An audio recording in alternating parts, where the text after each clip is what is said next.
Welcome back. ಆಕೆ ಅಮಾಯಕಿ, ಪ್ರೀತಿಸುವಂತ ಹಿಂದೆ ಬಿದ್ದಿದ್ದಂತ ಕಿರಾತಕನೇ ಆಕೆಯ ಜೀವವನ್ನ ಬೆಂಕಿಯಲ್ಲಿ ಸುಟ್ಬಿಟ್ಟಿದ್ದಾನೆ. ಆ ಸಂತ್ರಸ್ತ ಯುವತಿ ಕುಟುಂಬದವರ ಕಣ್ಣೀರನ್ನ ನೋಡಕ್ಕಾಗಿಲ್ಲ. ಇವತ್ತು ಆರೋಗ್ಯ ಸಚಿವ ಸುಧಾಕರ್ ಅವರೇ ಸ್ವತಃ ಸಂತ್ರಸ್ತೆಯ ಆರೋಗ್ಯವನ್ನ ವಿಚಾರಿಸಿದ್ರು. ಸರ್ಕಾರದಿಂದ ನೆರವಿನ ಭರವಸೆಯನ್ನ ಕೂಡ ನೀಡಿದ್ದಾರೆ.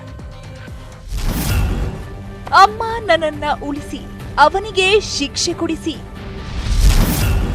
ಜೀವನ್ಮರಣ ಹೋರಾಟದ ನಡುವೆ ಕಣ್ಣೀರು.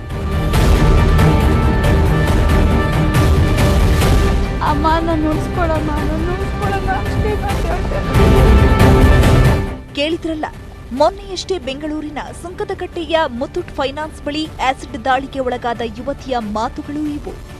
ಸೆಂಟ್ ಜಾನ್ಸ್ ಆಸ್ಪತ್ರೆಯಲ್ಲಿ ತೀವ್ರ ನಿಗಾದಲ್ಲಿರುವ ಸಂತ್ರಸ್ತೆ ತನ್ನ ತಾಯಿ ಬಳಿ ಹೇಳಿಕೊಂಡ ಕಠಿಣ ನುಡಿಗಳು.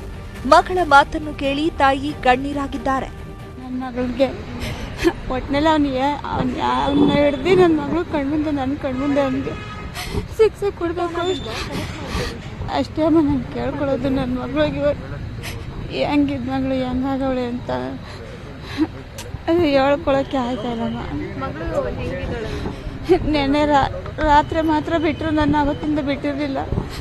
ಅಮ್ಮ ನಾನು ಉಳಿಸ್ಕೊಳಮ್ಮ ಅಷ್ಟೇ ಮಾತು ಹೇಳ್ತಾ ಇರೋದು. ಅವ್ನಿಗೆ ಶಿಕ್ಷೆ ಕೊಡ್ಸಲಮ್ಮ, ನಾನು ಉಳಿಸ್ಕೊಳ್ರಮ್ಮ. ದಿನದಿಂದ ದಿನಕ್ಕೆ ಯುವತಿ ಪರಿಸ್ಥಿತಿ ಬಿಗಡಾಯಿಸ್ತಾ ಇದ್ದು, ಇಂದು ಪೊಲೀಸರು ಡೈಯಿಂಗ್ ಡಿಕ್ಲರೇಷನ್ ಹೇಳಿಕೆ ಪಡೆದಿದ್ದಾರೆ. ಪರಾರಿಯಾಗಿರುವ ಆರೋಪಿ ನಾಗೇಶ್ಗೆ ಕಾನೂನು ಕುಣಿಕೆ ಬೀಗಿ ಮಾಡುತ್ತಿರುವ ಕಾಮಾಕ್ಷಿಪಾಳ್ಯ ಪೊಲೀಸರು ಎಕ್ಸಿಕ್ಯೂಟಿವ್ ಮ್ಯಾಜಿಸ್ಟ್ರೇಟ್, ತಹಶೀಲ್ದಾರ್ ಹಾಗೂ ವೈದ್ಯರ ಸಮ್ಮುಖದಲ್ಲಿ ಹೇಳಿಕೆ ದಾಖಲಿಸಿಕೊಂಡಿದ್ದಾರೆ. ಆರೋಪಿ ನಾಗೇಶ್ಗಾಗಿ ಬಲೆ ಬೀಸಿರುವ ಪೊಲೀಸರು ಆತನ ಕುಟುಂಬಸ್ಥರನ್ನ ಬಂಧಿಸುವಲ್ಲಿ ಯಶಸ್ವಿಯಾಗಿದ್ದಾರೆ. ಆದರೆ ನಾಗೇಶ್ ಎಲ್ಲಿದ್ದಾನೆ ಅನ್ನೋದು ಗೊತ್ತಿಲ್ಲ. ಆಸಿಡ್ ಹಾಕಿದ ಬಳಿಕ ನಮಗೆ ಫೋನ್ ಮಾಡಿದ್ದ, ನಾವು ಭಯದಲ್ಲಿ ಮನೆ ಬಿಟ್ಟು ಓಡಿ ಹೋದೆವು ಎಂದಿದ್ದಾರೆ ಎನ್ನಲಾಗಿದೆ. ಇದಕ್ಕೆ ನಾವು ಬಹಳ ಸೀರಿಯಸ್ ಆಗಿ ತಗೊಂಡಿದ್ದೀವಿ.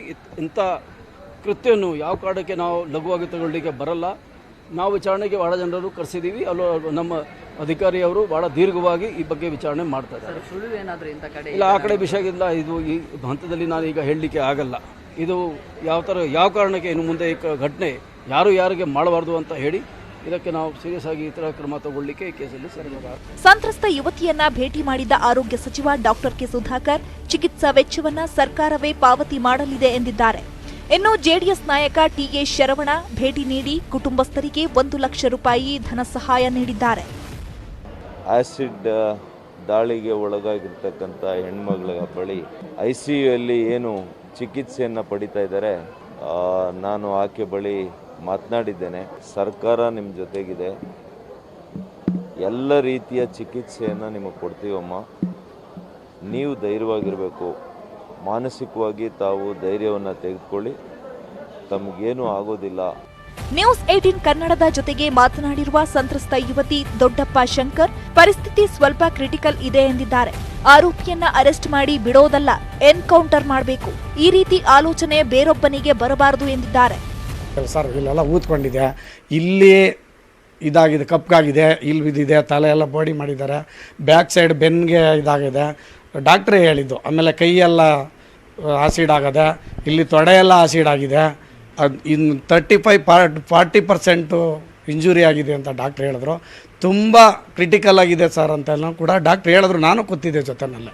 ಮುಂದಿನ ವಾರ ಸಂತ್ರಸ್ತ ಯುವತಿ ಅಕ್ಕನ ಮದುವೆ ನಿಶ್ಚಯವಾಗಿತ್ತು. ಮದುವೆ ಮನೆಯಲ್ಲಿ ಸೂತಕದ ವಾತಾವರಣ ಮನೆ ಮಾಡಿದೆ. ಮದುವೆ ತಯಾರಿ ಆಗಿತ್ತು, ಆಹ್ವಾನ ಪತ್ರಿಕೆ ಕೂಡ ಹಂಚಿಯಾಗಿತ್ತು. ಈಗ ಕಿರಿಯ ಮಗಳಿಗೆ ಚಿಕಿತ್ಸೆನಾ ಮದುವೆನಾ ಅನ್ನುವ ಇಕ್ಕಟ್ಟಿಗೆ ಸಿಲುಕಿದ್ದಾರೆ. ಆರೋಪಿ ಎಲ್ಲಿದ್ದಾನೆ ಅನ್ನೋದು ಮಾತ್ರ ಇನ್ನೂ ಗೊತ್ತಿಲ್ಲ. ಗಂಗಾಧರ್ ಜೊತೆ ಆಶಿಕ್ ಮುಲ್ಕಿ, ನ್ಯೂಸ್ 18 ಕನ್ನಡ, ಬೆಂಗಳೂರು.